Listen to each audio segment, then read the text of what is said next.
So, hey everybody, it's Seb to Space here, and this is my first video. The reason why I'm starting a SimpleRockets 2 channel is because I think SimpleRockets is going to blow up and get really big because it's a cheap alternative to Kerbal Space program, and I think it's going. I think it's going to help me grow my channel. So today, what we're going to be doing is we're just going to put a satellite into orbit. I have a lot of experience with SimpleRockets 2, and I only recently decided that I was going to start a channel. But let me just show you a few things from my previous games. Don't mind the name; it's kind of funny. Basically, let me load something here. Pigeon 1. I've created a landable booster with the second stage that can carry a payload that has a certain amount of weight, and I can carry it into orbit. But today we're going to be starting from scratch in a brand new game, just for you guys. And so yeah, so here we go. We're going to start getting built together. I'm probably going to speed it up and slow it down when I need to explain something. But here we go.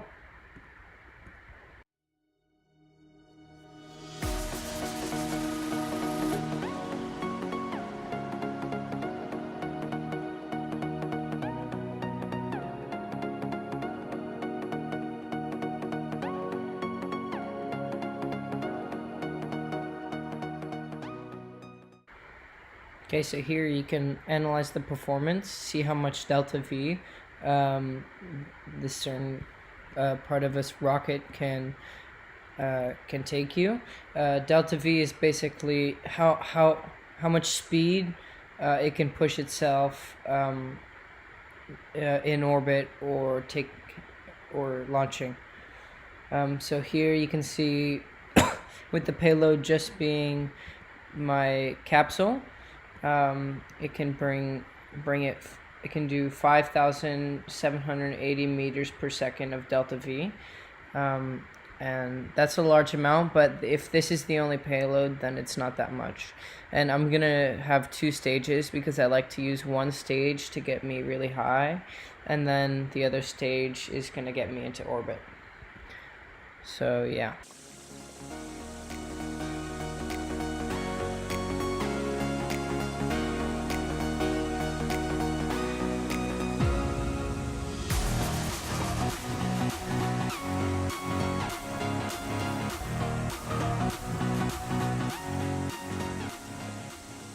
Okay, so now we're done stage 1, and we're going to start building the second stage.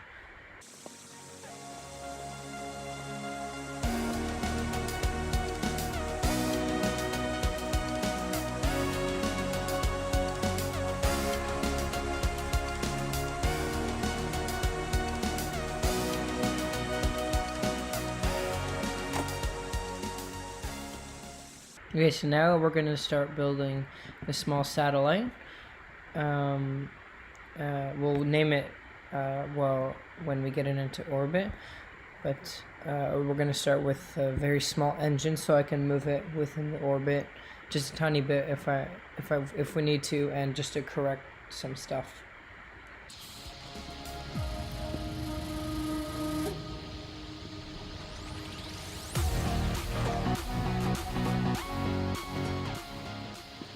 So there is this tool in the toolbar here.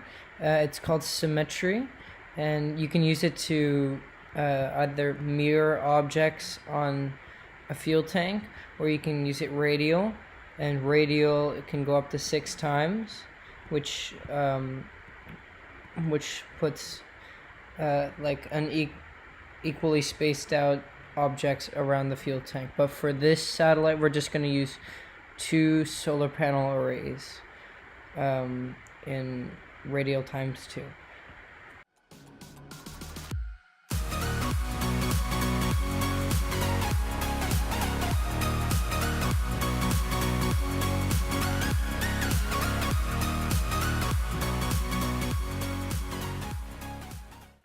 Okay, so here I'm gonna add something called fairings, which makes the area of the payload more aerodynamic. So when we launch it, we can use more delta V.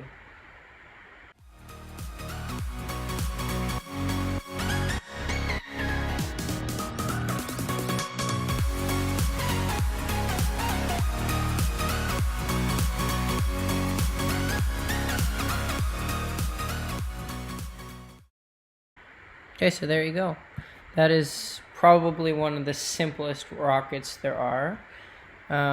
It currently has in space 7,000 delta V, so it's gonna easily bring me into orbit, and I think it might have enough push to push us to the moon, but it'll just be extra that we'll waste because welcome to science, guys, and space science. Okay, so let's test this out.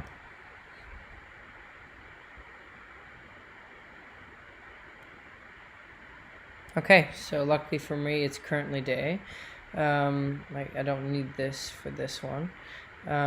If I press enter on my keyboard like this, you can see that this turns darker, and when it's dark like that, it means that it's following like the top here, so the direction forward, and this is the direction sideways. So we want to not touch this, or at least barely touch it. So if I go to performance here and I click space once to go onto the stage 1 while there's no thrust, it shows that we have 3,195 delta V on the first stage, which is a ton, which is perfect for us. So let's launch. Here we go.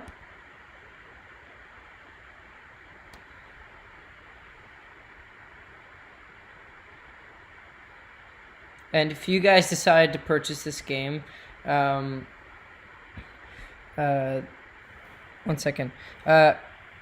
There's a lot of trial and error when you play this game, so a lot of times you're gonna fail, but you need to remember that if you fail and you don't learn anything from it, it's not a mistake. But if it's a mistake, it's gonna be a mistake if you learn from it and you fix your rocket to be how it needs to be. Okay, so for now we're gonna tilt it to the side a little bit to change the direction a little bit to make it easier for me to get into orbit later. So here we can see our apoapsis. Sorry, it's a bit hard to pronounce. And that's the highest point that the rocket is going to go. And we want to get this to around 150 after the first stage. It goes faster and faster, so it makes everything a little easier for us.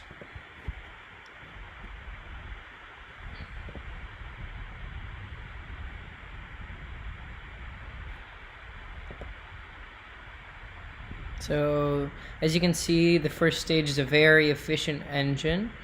There you go. Okay, so we're gonna stop it a bit early, waste this fuel because I feel like it, and then I'm gonna go like this, which tilts the second stage so that when we get to the point where we want to burn, it'll burn correctly.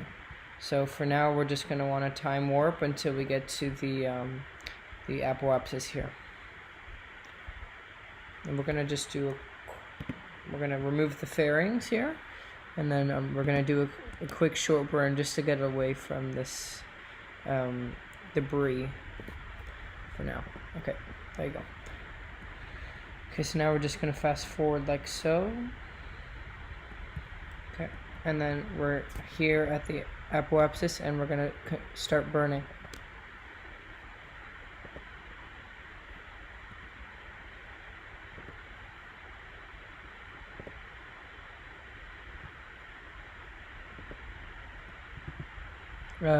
According to my logic, I don't think we have enough thrust to make it into orbit, because I think we started the burn a little late. One sec, I need to do something here. So after the apoapsis, I'm going to tilt it upwards to help it a little bit. But no, we most definitely don't have enough to get into orbit. Okay, so we have a few solutions to this. First solution is trying to do it with this, which is like a last minute ditch effort.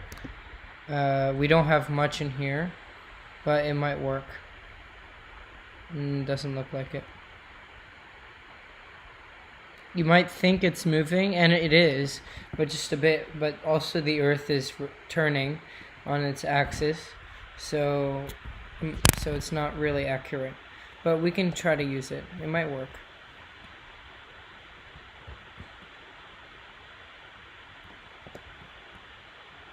Actually, I think it's gonna work.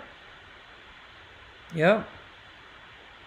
Perfect. Well, I did not expect that to be a problem, but that's that. Okay, so this is, I forgot what it's called. It's the opposite of the apoapsis. It's the lowest point in the orbit.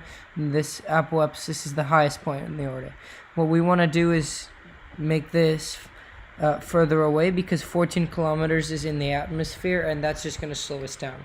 And it's going to make us crash instead of continue the orbit. So I'm going to use this plan burn here, and that allows me to automatically have something happen. And we're just going to use that 447 delta V. I'm going to do that, check here how much we have, and which is perfect, and we're going to just burn to the next node. So here it says how long there is until the node. Here's how much delta V is left in the burn. This is how long it needs to burn. And this is the accuracy of the burn. So if it's not accurate, that means it's unlikely to go where you want it to be. To change your orbit to where you want it to be. This is the map mode, and we have the moon. We have the sun. We don't have Mercury and Venus, but we have Mars, which is Mars. Ciriello, but it's Mars. I can change that. I can touch the files a little bit. We have Tydos, which is Jupiter, and we also have Eurytos, which is Uranus.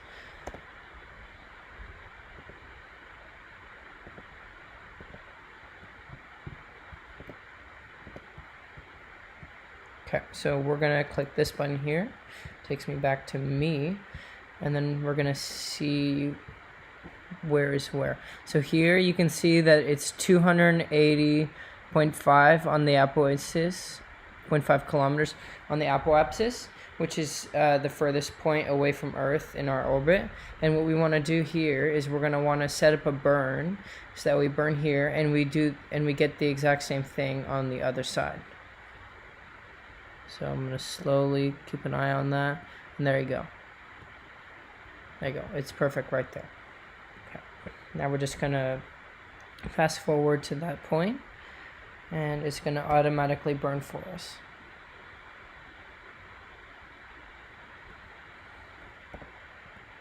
This might seem simple, but for beginners, people are going to get really like not knowing what to do. So my videos are to help you out with that if you're trying to play this game. I might do giveaways in the future of a copy of the game because it doesn't cost me much, but it's going to be a while if that does eventually happen. So here we can look this way, and there's the sun. That's Earth. And if I go here, press this button right here, I can open the solar panels, and then I can turn my craft whichever way I want, and it's gonna they automatically point at the sun. So I'm just gonna move this like this. Boom. Usually these solar panels are like actually to do something, like collect energy to do something. There are these engines called ion engines, which use electricity to push forward. They're very slow, but they get the energy from the sun, so it's really easy to to use. I don't like using them because in real life they're not very advanced and we haven't really used them. But so yeah, that's the main focus. So as you can see, the 2 points in our orbit are 5 kilometers apart, like in the change, which is not bad. And the orbit is fairly on the equator, so that's good. It doesn't make it much of a difference, but if you want to collect energy from the sun, it's really good to be on the equator. So yeah, as you can see, this right here is the orbit's speed, which is 3,206 meters per second, and that changes throughout the orbit because of how far we are, but that's the speed that we're going around the Earth right now. So thanks everybody for watching.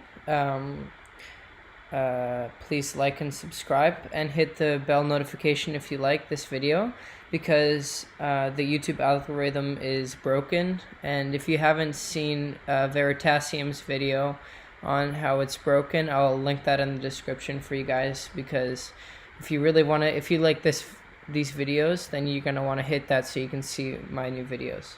Anyways, thank you everybody, and have yourselves a wonderful day.